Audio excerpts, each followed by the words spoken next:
Je crois que hier, dans le débat avec M. Pushkov, on a vu clairement que nous, au Parlement, on ne veut pas la guerre. Mais la guerre, elle a été initiée par la Russie, non déclarée, au Donbass, parce que la Russie n'assume pas qu'elle est derrière ce qu'elle appelle les insurgents, mais qui ont de forces militaires, et bien sûr avec l'agression et l'occupation territoriale de l'Ukraine, notamment de Crimée.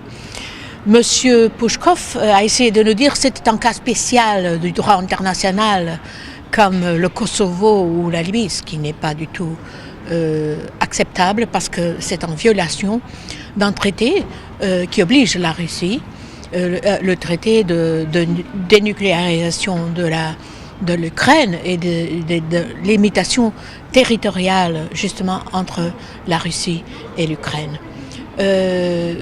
Nous soutenons les efforts de Mme Merkel et du président Hollande pour essayer de trouver une solution négociée. Nous pensons qu'en fait, la solution est dans les accords de Minsk qu'il faut respecter, notamment du côté de la Russie, ce qui n'est pas le cas jusqu'ici. Et nous sommes préparés pour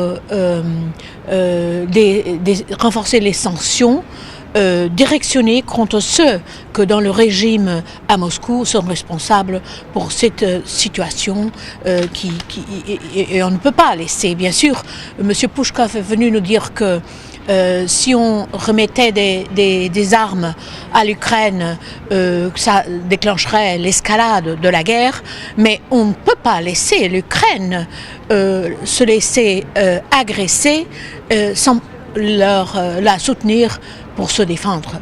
Donc c'est à Moscou de choisir.